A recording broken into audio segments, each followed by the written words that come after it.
Good evening बच्चों, बैठ जाइए। कैसे हैं आप लोग? ठीक है बच्चों, आज हम लोग एक नए चैप्टर का अध्ययन करेंगे गणित विषय के अंतर्गत, और उस चैप्टर का नाम है गुणनखंड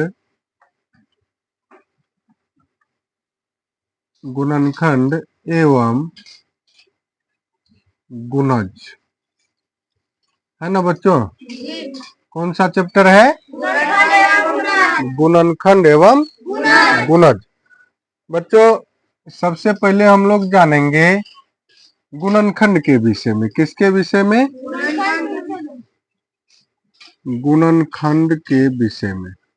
देखो बच्चों, गुणनखंड को एक और नाम से जाना जाता है, उसका नाम है अपवर्तक। क्या बाबू? अपवर्तक। गुणनखंड या अपवर्तक। बच्चों, कोई यदि हमसे पूछेंगे या तुम लोगों से पूछेंगे कि गुणनखंड से या अपवर्तक से आप क्या समझते हैं, तो आप क्या जवाब देंगे? उसके विषय में पहले हम आप लोगों को समझाना चाहेंगे। देखिए बच्चों, दी गई संख्या में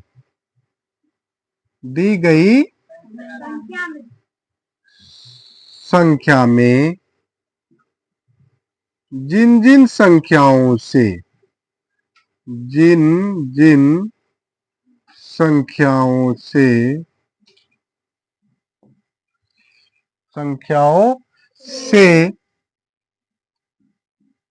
भाग लग जाए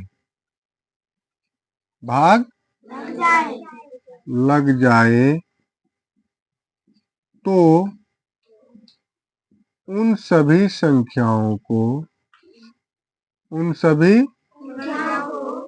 संख्याओं को हम गुणनखंड या अपवर्तक कहते हैं। है ना बच्चों? यहाँ तक कोई दिक्कत है तुम लोगों को? जब कोई संख्या हमको मान लेते हैं दिया गया है, ठीक है, और वो दी गई संख्या में जिन जिन संख्या से भाग लग जाएगा, उन सभी संख्याओं को हम दी गई संख्या का क्या कहेंगे? गुणनखंड या अपवर्तक कहेंगे। जैसे में हम एक उदाहरण लेते हैं, जैसे में लेते हैं 8, ठीक है, एक नंबर में 8 ले लिए, ठीक है बच्चों? ये संख्या 8 हमको दिया गया है ना? अब जरा सोचो कि इस 8 में किन किन संख्याओं से भाग लग जाएगा। तो यहाँ हम ऐसे लिखेंगे बच्चों, हल लिख करके 8 का गुणनखंड बराबर। एक बात बताइए, 8 में किससे किससे भाग लगेगा? 1 से 2 से 4 से 8 से। सबसे पहले तो 1 से, इसके बाद 2 से, इसके बाद 4 से, और इसके बाद 8 से, है ना? तो कुल मिलाकर के 8 के गुणनखंडों की संख्या कितनी है? 4 है कि नहीं है?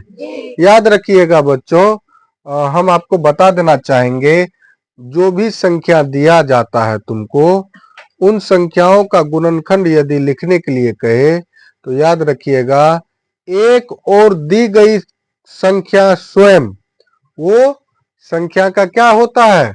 गुणनखंड होता ही होता है। इसके अलावा उस दी गई संख्या में जिन जिन संख्या से भाग लग जाएगा, उन सभी संख्याओं को भी हम दी गई संख्या का गुणनखंड कहते हैं, ठीक है? अच्छा, दूसरा सवाल एक पूछ रहे हैं आप लोगों से। जैसे कोई पूछ देगा 12 के कुल गुणनखंडों की संख्या,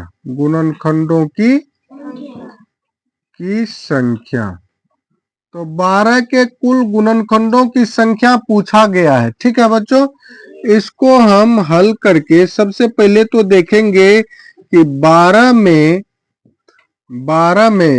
है ना किन किन संख्या से भाग लग रहा है, ठीक है? तो 12 के गुणनखंड बराबर, 12 के गुणनखंड बराबर, याद रखिएगा बच्चों, गुणनखंड के जगह आप लोगों से अपवर्तक भी पूछा जा सकता है, ठीक है।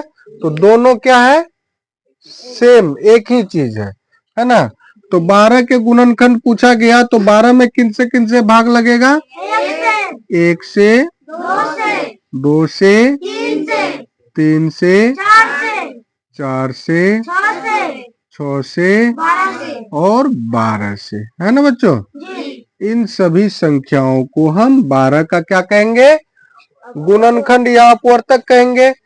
अब इनकी संख्या बताइए बच्चों, ये कै ठो है, 1 2 3 4 5 6।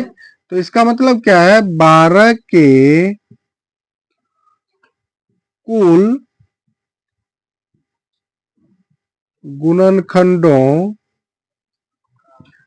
की संख्या बराबर 6। जिस ऑप्शन में 6 होगा उस ऑप्शन को हम लोग टिक कर देंगे, ठीक है बच्चों। अच्छा, अब हम लोग समझ में आया ना आप लोगों को गुणनखंड या अपवर्तक। अब हम लोग बच्चों थोड़ा सा समझ लेते हैं गुणज के विषय में। किसके विषय में, गुणज के विषय में। ये भी बहुत आसान है बच्चों, गुणज, ठीक। कोई पूछेगा कि गुणज पढ़ा है तुम लोग, तो तुम लोग जवाब दोगे जी सर पढ़े हैं। तो यदि आपसे पूछ लिया जाए कि गुणज कहते किसको हैं, तो आप क्या जवाब दीजिएगा, बताइए। तो इसके लिए तो गुणज के विषय में जानना जरूरी है कि नहीं है। तो गुणज के विषय में जानने के लिए इसका परिभाषा हम देखते हैं। अब देखिए बाबू, कोई संख्या मान लेते हैं दिया गया है, ठीक है। इसका जस्ट ऑपोजिट है इसका परिभाषा। देखिए हम लिख रहे हैं, दी गई संख्या से, दी गई संख्या से, है ना। यहाँ दी गई संख्या में लिखे हैं और यहाँ दी गई संख्या से, है ना। जिन जिन संख्या में, जिन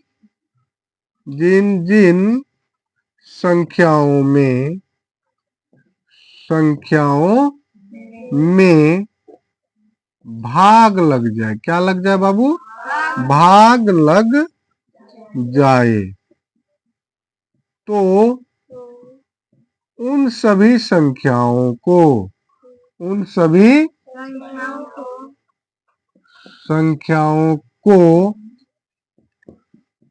हम दी गई संख्या का गुणज कहते हैं, गुणज कहते हैं। बच्चों कहने का मतलब क्या है कि कोई संख्या मान लेते हैं दिया गया है, ठीक है। अब उस संख्या से जिन जिन संख्या में भाग लग जाएगा, जैसे थोड़ा सा समझने के लिए एक उदाहरण लेते हैं हम। जैसे में हमको पूछ देगा 5 के प्रथम